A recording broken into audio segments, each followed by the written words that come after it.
evening, and welcome to Fireside Fairytales. My name is Rory, and if you've never been here before, welcome to Varietal Literature's YouTube page. This is a little cozy corner on the internet made for narrative.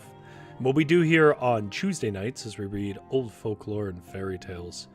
And tonight we're going to read a fairy tale, which it's been a while since I've read a fairy tale. I mostly read folklore these days, which is nothing against fairy tales.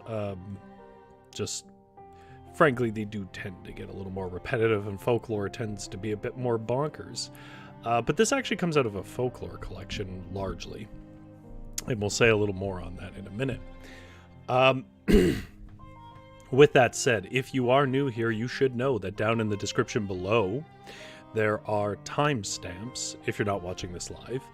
And those timestamps will let you jump ahead to the beginning of the tale if you don't care about the preamble or anything like that. We are only reading the one tale tonight. Will probably be a shorter show, which is in part because last week, as a sort of culmination to my Hallow streams on this, I read the entire novella Carmilla, which is an excellent gothic tale about a lesbian vampire by Sheridan Le Fanu that predates Dracula. But it took us 4 hours and 15 minutes. There are chapter markers if you're interested in watching that for yourself and don't want to commit 4 straight hours. And I guess as a gift to my viewers who have been so faithful, and as a gift to myself and my vocal cords, we're doing a shorter, simpler, happier tale this year, or this week. I see that GS is in the chat. Good evening, GS. If you are here live, you don't get the timestamps, but you can join in the chat. And in the chat, while I read, you're welcome to put your thoughts in, and there's usually a few people that will eventually show up and from all around the world. And we often have a bit of a laugh about some of the things that go on in these old tales. Even though I do enjoy them, they are tremendously weird sometimes, and this tonight is no exception. It's a very strange story. But I'm going to say a little bit on it, and then we'll get to reading it. The first thing I'm going to say simply is, it is a tale about a princess named Snow White. But it's not really a Snow White tale as you probably understand it. And I do want to say that up front because I don't want people to feel like I'm putting out clickbait or something like that. Snow White is a name that comes up throughout fairy tales and folklore. It is obviously has a version that is best known, which is largely from the Brothers Grimm, that was interpreted, I believe, by a play in the 1910s or 20s. And then eventually, most famously, made into a film by Disney. And that is a real version of the tale. Disney's reasonably faithful to the Grimm brothers' variations on it. I mean, they shaved the edges off because it's weird and harsh. But the thing is that Snow White as a name of a character in folklore comes up quite a bit. And it's not just the name. You'll see these passing traits, like shadows of how it's probably a cousin story to the Grimm story. You know, in this case, we're going to see 12 wild geese that sort of use Snow White for chores. You know, in the Disney variations and in the Grimm brothers variation, 7 dwarves, right? So it has these similarities. It has an evil stepmother. I'll tell you that now. But it is overall a very different story with a different sort of morality and different rules around how the curses work and so on. And I think it's actually a pretty entertaining one. This is actually an Irish story. And I'll talk a little bit about where it comes from because it's kind of complicated. But, you know, that's the basics of why. You'll see why Snow White is a name that comes up a lot, because it's usually the same explanation in every Snow White story. Although this one's a little different in a pretty notable way, but I think you'll notice it. It's in the first paragraph. There is a bit of a different explanation at play, but in principle it's the same. Now, with that said, a little bit on where this comes from. This comes from a collection called The Fairy and Folk Tales of the Irish Peasantry, which was a collection put together by W.B. Yeats, the poet from Ireland, who is a phenomenal poet if you've never heard of him. And this is around the turn of the century, last century, I know, I'm showing my age. I realize there's been another turn of the century, and I refuse to acknowledge that. So this is like, 1900s, 20th century kind of thing, in that range. And it was collected and edited by W.B. Yeats from a bunch of districts and regions and storytellers in Ireland. And so what you'll see, and you can see it on the page next to me here, it says 12 Wild Geese, and then below it says Patrick Kennedy. Patrick Kennedy is the person who is assembling this tale. Yeats sort of took that tale and then worked it into this collection, this sort of honoring of Irish folklore and fairy tales, because that was getting quite popular around that time. So that's a bit of a confusing lineage. But Yeats is not a bad editor to have, as we will see. With that said, I'm going to drink some water. I'll put on some ambiance, and then I will start us into what is one of the weirder Snow White tales I've ever read.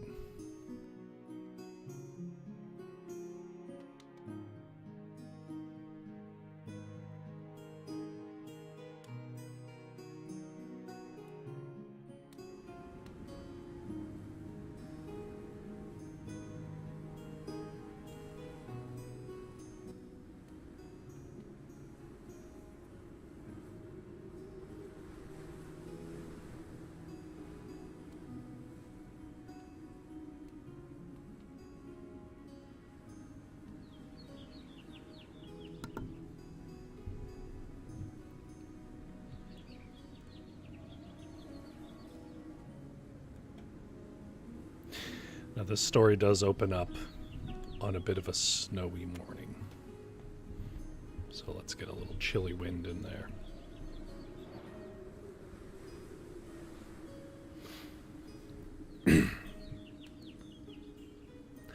Tonight's story is called The 12 Wild Geese. Comes to us from the book, or collection rather, Fairy and Folk Tales of the Irish Peasantry by W.B. Yeats. And this particular story was originally told by Patrick Kennedy.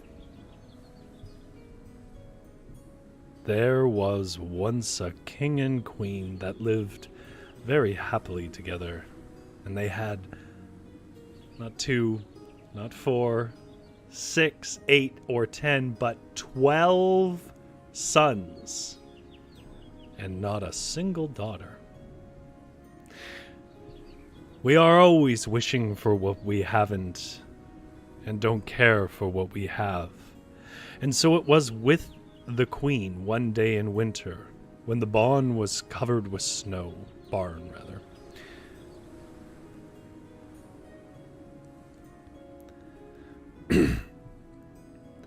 She was looking out of the parlor window, and saw there a calf that was just killed by the butcher, and a raven standing near it. "Oh," says she, "if I had only a daughter with her skin as white as that snow, her cheeks as red as that blood, and her hair as black as that raven, I'd give away every one of my 12 sons for her." Oh. Well, the moment she said the word, she got a great fright, and a shiver went through her. And in an instant after, a severe-looking old woman stood before her. "That was a wicked wish you made," said she, "and to punish you it will be granted. You will have such a daughter as you desire, but the very day of her birth you will lose your other children." She vanished the moment she said the words. And that very way it turned out. When she expected her delivery, She had her children all in a large room of the palace, with guards all around it. But the very hour her daughter came into the world, the guards inside and outside heard a great whirling and whistling.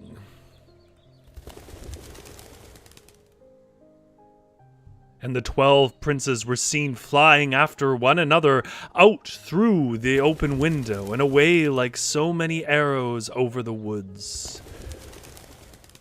Well, the king was in great grief for the loss of his sons, and he would have been very enraged with his wife if he only knew that she was so much to blame for it.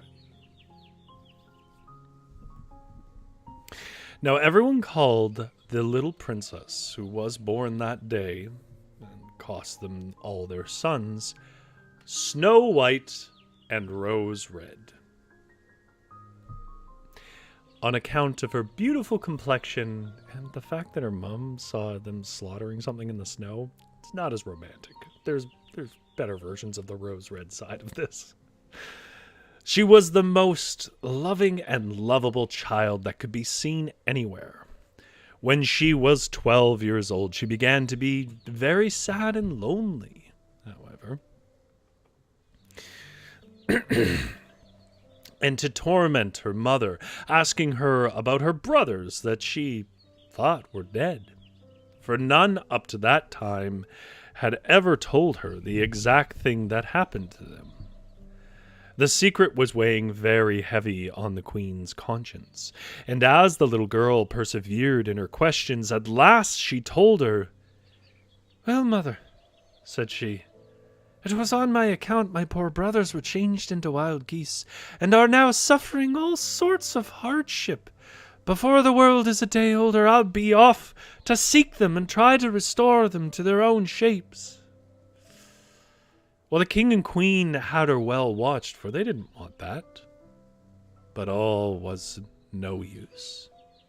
The next night she was getting through the woods that surrounded the palace, and she went on and on that night until evening of the next day. She had a few cakes with her, and she got nuts and mugoreens, fruit of the sweet briar. I tried to figure this one out. I couldn't tell you. And some sweet crabs as she went along. By the way, this is a hell of a feast. At last she came to a nice wooden house just at sunset. There was a fine garden around it, and full of the handsomest flowers, and a gate in the hedge. She went in and saw a table laid out with 12 plates, 12 knives and forks, and 12 spoons, and there were cakes and cold wild fowl and fruit along with the plates, and there was a good fire, and in another long room there were 12 beds. Well, while she was looking about her, she heard the gate opening and footsteps along the walk. And in came 12 young men, and there was great grief and surprise on all their faces when they laid eyes on her. "Oh, what misfortune sent you here?" said the eldest. "For the sake of a girl, we are obliged to leave our father's court and be in the shape of wild geese all day. And that's 12 years ago, and we took a solemn oath that we would kill the first young girl that came into our hands." Just gonna let that sink in for a minute. "It's a pity to put such an innocent and handsome girl as you are out of the world, but we must keep our oath."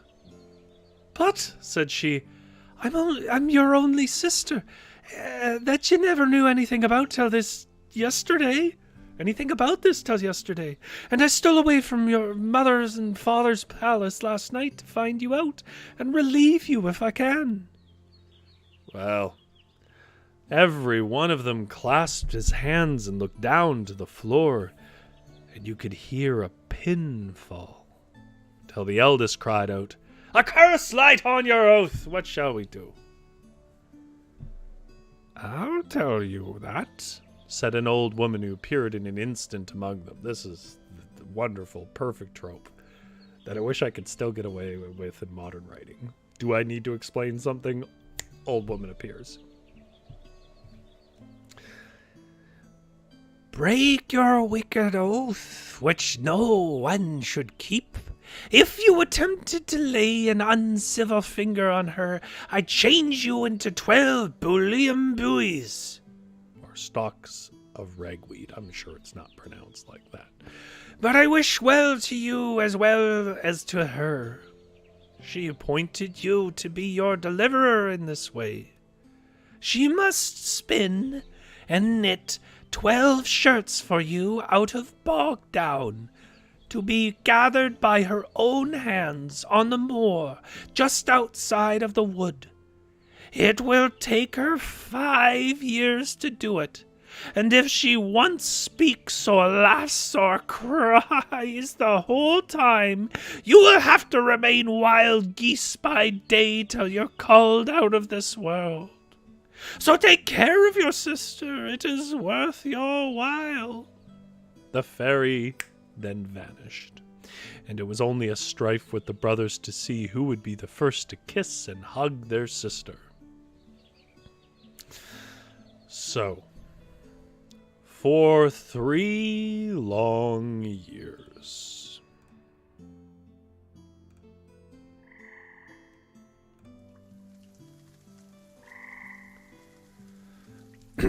the poor young princess was occupied pulling bog down, spinning it and knitting it into shirts. And at the end of the 3 years, she had 8 made. During all that time, she never spoke a word, nor laughed, nor cried. The last was the hardest to refrain from. One fine day, she was sitting in the garden spinning, when in sprung a fine greyhound and bounded up to her and laid his paws on her shoulder and licked her forehead and her hair.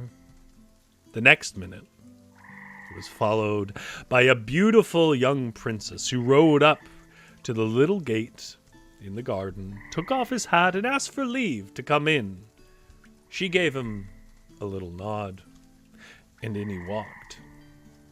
He made ever so many apologies for intruding and asked her ever so many questions, but not a word could he get out of her. He loved her so much from the first moment that he could not leave her till he told her he was the king of a country just bordering on the forest, and he begged her to come home with him and be his wife.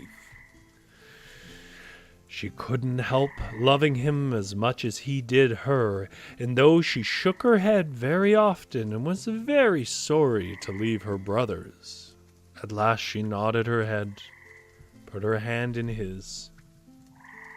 She knew well enough that the good fairy and her brothers would be able to find her. Before she went, she brought out a basket holding all her bog down, and another holding the 8 shirts. The attendants took charge of these, and the prince placed her before him on his horse. And the only thing that disturbed him while riding along was the displeasure his stepmother would feel at what he had done. However, he was full master at home, and as soon as he arrived, he sent for the bishop, got his bride nicely dressed, and the marriage was celebrated, the bride answering by signs. He knew by her manners she was of high birth, and no two could be fonder of each other.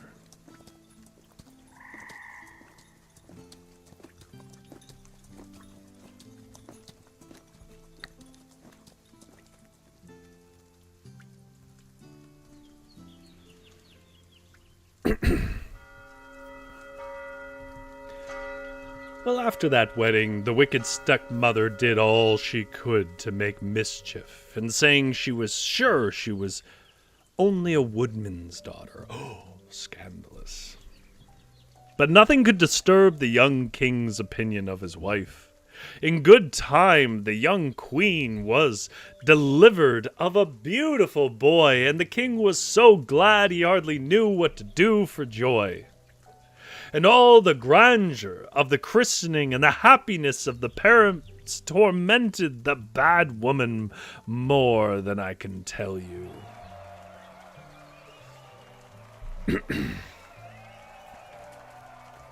And she determined to put a stop to all their comfort. She got a sleeping posset given to the young mother, and while she was thinking and thinking how she could best make away with the child, she saw a wicked-looking wolf in the garden, looking up at her, licking his chops.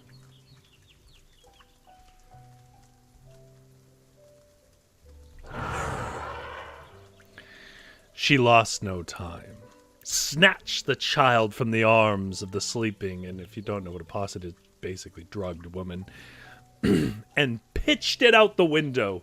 The beast caught it in its mouth and was over the garden fence in a minute. The wicked woman then pricked her own finger and dabbled blood around the mouth of the sleeping mother.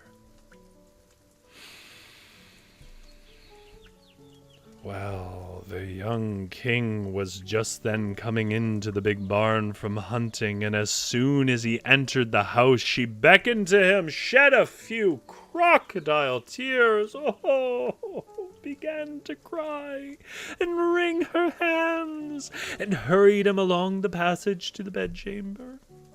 Oh, wasn't the poor king frightened when he saw the queen's mouth was bloody and missed his child?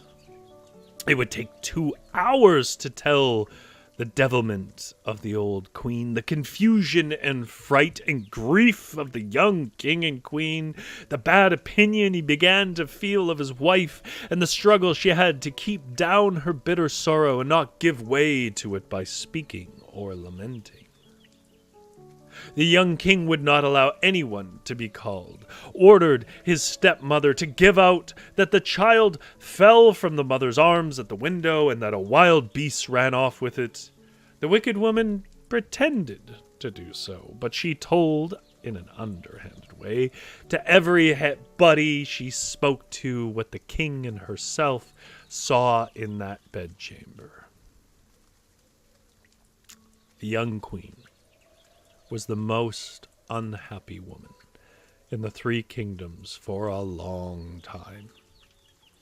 Between sorrow for her child and her husband's bad opinion, still she neither spoke nor cried, and she gathered bogged down and went on with the shirts. Often the 12 wild geese would be seen lighting on the trees in the park or on the smooth sod and looking in at her windows. So she worked on to get the shirts finished, but another year was at an end, and she had the 12th shirt finished except one arm.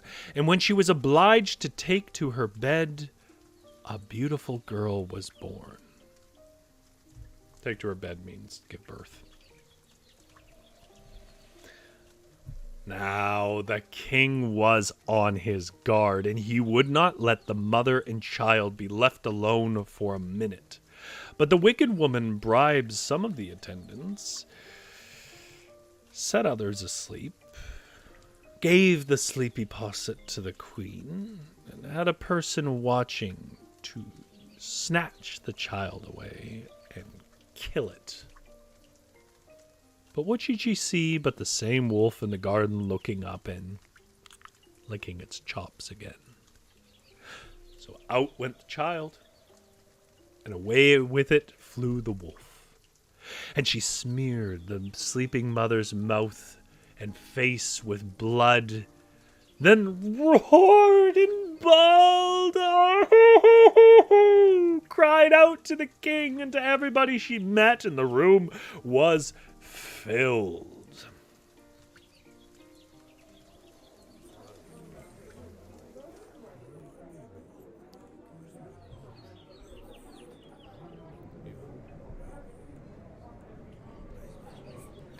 and everyone was sure the young queen had just devoured her own babe. The poor mother thought now her life would leave her. She was in such a state she could neither think nor pray, but she sat like a stone and worked away at the arm of the 12th shirt. The king was for taking her to the house in the wood where he found her, but the stepmother and the lords of the court and the judges would not hear of it, and she was condemned to be burned in the big barn at 3 o'clock the same day. Well, when the hour drew near, the king went to the farthest part of his palace, and there was no more unhappy a man in his kingdom at that hour. When the executioners came and led her off, she took the pile of shirts in her arms. There was still a few stitches wanted, and while they were tying her to the stake still, she worked on those bog fiber shirts. And as the last stitch seemed overcome and dropped a tear on her work, the moment after, she sprang up and shouted out, "I am innocent! Call my husband!" The executioners stayed their hand except one wicked disposed creature who set fire to the word that means bundle of sticks. But if I say it on YouTube, it's gonna get flagged differently. I know you understand the word had no negative connotations when this was written, but YouTube doesn't. So we're going to call it a bundle of sticks. Fire to the bundle of sticks next to him.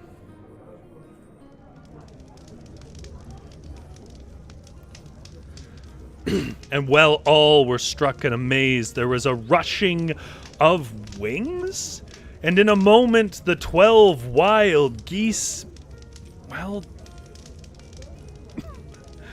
they were standing around the pile, and before you could count 12, she flung a shirt over each bird, and there in the twinkling of an eye were 12 of the finest young men that could be collected out of 1,000. And while some were untying her sister, the eldest, taking a strong stake in his hand, struck the busy executioner with such a blow that he never needed another. And while they were comforting the young queen and the king was hurrying to the spot, a fine-looking woman appeared among them, holding the babe on one arm and the little prince by the hand. And there was nothing but crying for joy and laughing for joy and hugging and kissing. And when anyone had the time to thank the good fairy who in the shape of a wolf carried the child away, she was not to be found. Never was such happiness enjoyed in the palace that ever was built, in any palace that was ever built, and if the wicked queen and her helpers were not torn by wild horses, well, they richly deserved it. Savage energy. All right. Now the truth is that is the only story I'd really planned to read tonight. There is another story that I liked. It's shorter than this one.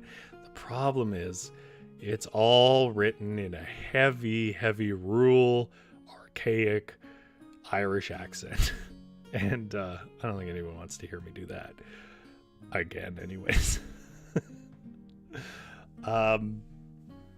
GS says, "Oh no, fairy taking an offhand mark literally and getting cursed." Yeah, the classic basis of these stories, right?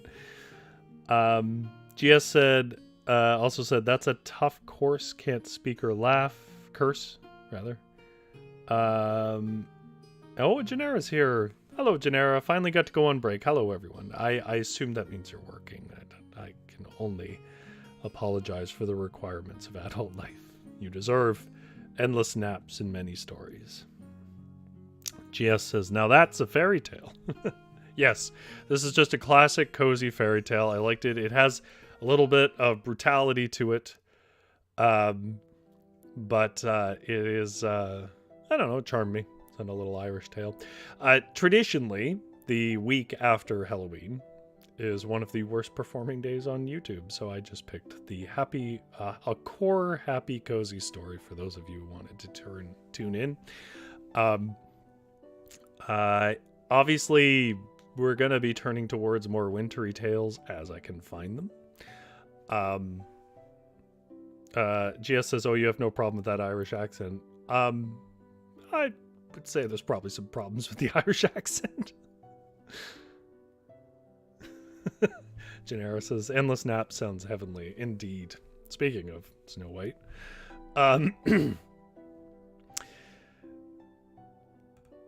I'll tell you what. I'll take a shot at it. It's not very long. But I'm not going to tag it.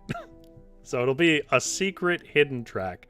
Because Gennaro also got here a bit late. And I would like Gennaro to have a story.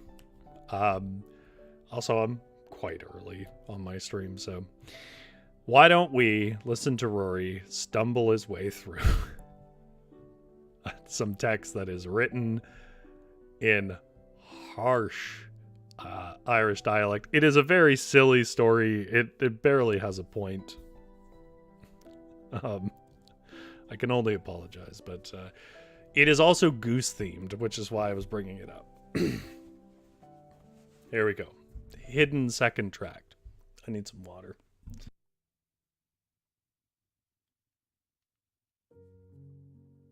I haven't put much thought in the sound effects for this, so I'll just keep it simple.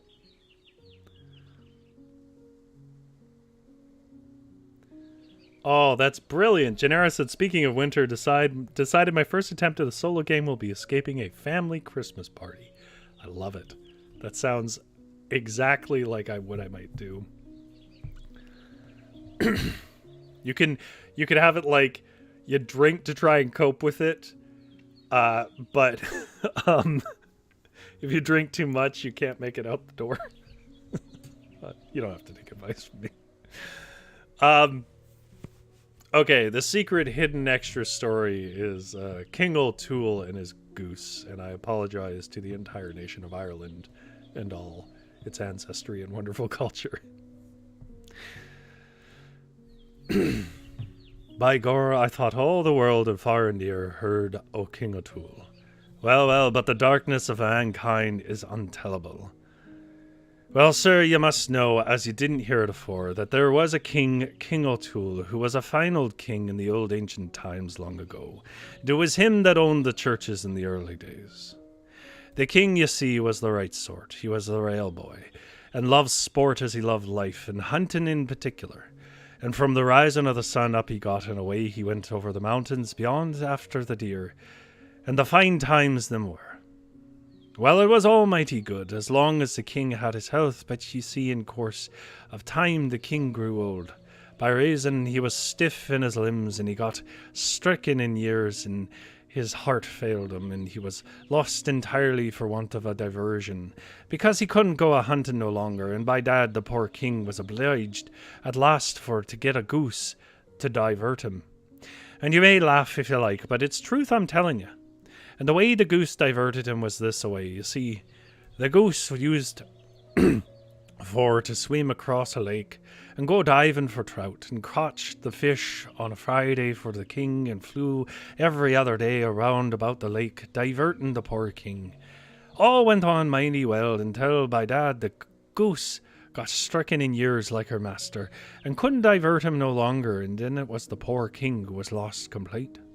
The king was walking one morning by the edge of the lake, lamenting his cruel fate, thinking of drowning himself, that you could get no diversion from life, when all of a sudden, turning around the corner beyond, who should be meet but a mighty decent young man coming up to him. "God save you," said the king to the young man. "God save you kindly, King O'Toole," said the fine young man. "Truth for you," said the king. "I am King O'Toole," says he, "prince and plennypennytinchery o' these parts," says he. "But how come ye to know thee?" that, says he. Oh, never mind, said St. Kavin. You see, it was St. Kavin, sure enough. The saint himself in disguise and nobody else. Oh, never mind, says he. I know more than that. May I make bold to ask ya how is your goose, King O'Toole, says he, blurring. I don't know what this says here. I read it earlier and I don't know, so I'm just saying it as I see it. Blur and agers. How come ye to know about my goose, said the king. Oh, no matter. I was given to understand it, says St. Kavin. After some more talk, the king says, What are you? I am an honest man, says St. Kavin. Well, honest man, says the king, how is it you make your money so easy? By making old things as good as new, said St. Kavin. Is it a tinker you are, says the king. No, says the saint. I'm no tinker by trade. King O'Toole, I've made a better trade than a tinker, says he. What would you say, says he, if I made your old goose as good as new? My dear, at the word of making his goose as good as new, you'd think the poor old king's eyes were ready to jump out of his head. With that the king whistled, and down came the poor goose, and all as a hound waddling up to the poor cripple, her master, and as like him as two pays. The minute the saint clapped his eyes on the goose, I'll do the job for you, says he. King O'Toole, by Jaminy, says King O'Toole, if you do, but I'll say you're the cleverest fellow in the 7 parishes. Oh, by dad, says St. Kavin, you must say more than that. My horn's not so soft all out, says he, as to repair your old goose for nothing. What do you give me if I do the job for you? That's the chat, says St. Kavin. I'll give you whatever you ask, says the king. Isn't that fair? Divil fair, says the saint. That's the way to do business. Now, says he, this is the bargain I'll make with you, King O'Toole. Will you give me all the ground the goose flies over first offer, after I make her as good as new? I will, says the king. You won't go back on your word, says St. Kavin. Honour bright, says King O'Toole, holding out his fist. Honour bright, says St. Kavin back again, and it's a bargain. Come here, says he to the poor old goose. Come here, you unfortunate old cripple, and it's I that'll make you sporting bird. With that, my dear, he took up the goose by the 2 wings.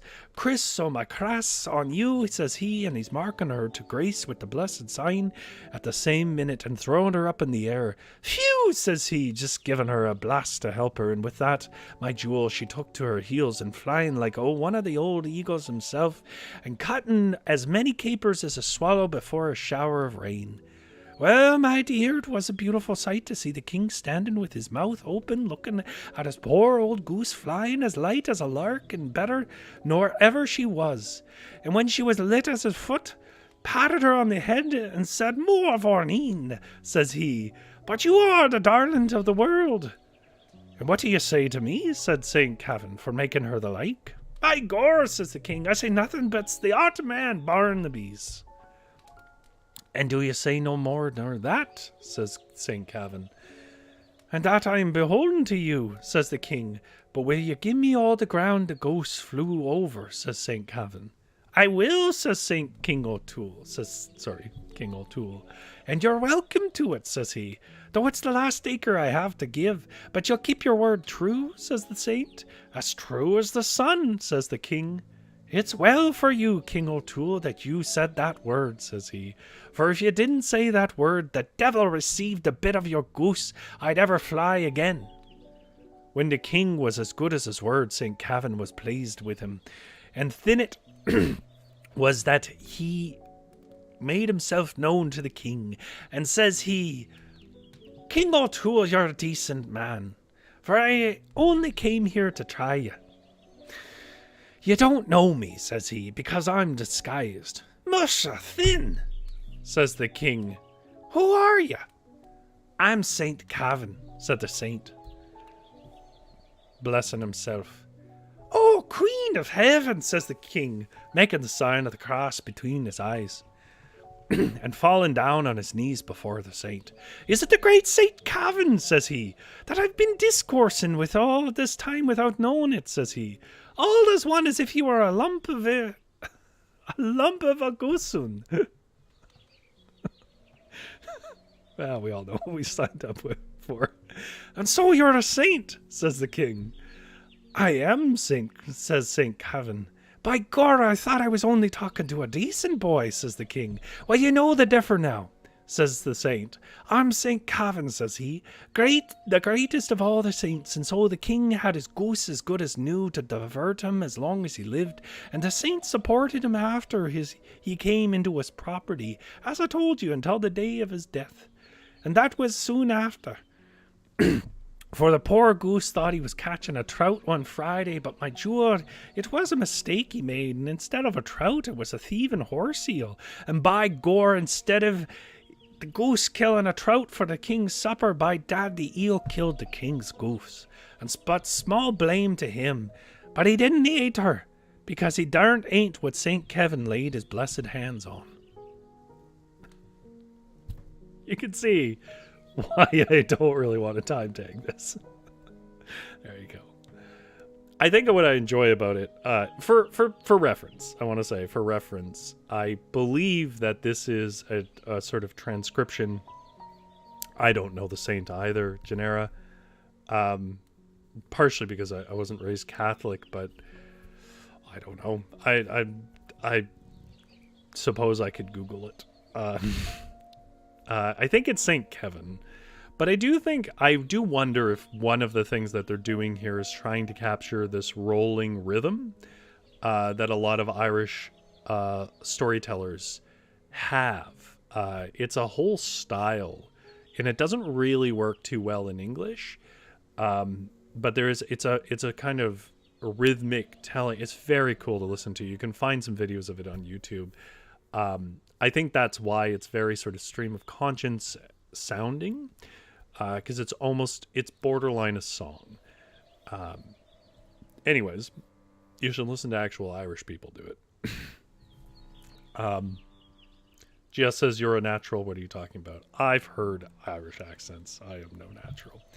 I am going to look up St. Kevin and see if anything comes up. St. Kevin of Glendalough.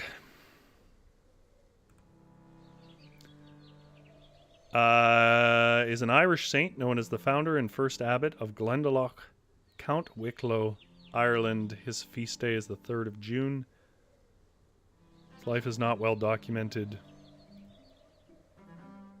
His attribute is a blackbird. He was the Archdiocese of Dublin.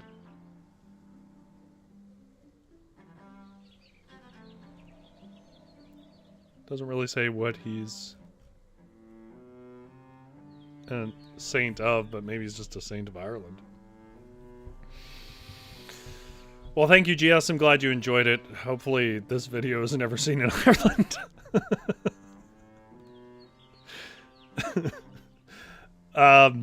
Well, there you go. Here's some goose tales for those who wanted to hear some goose tales. GS is a minor saint. Well, according to the tale, he's the most important of all the saints.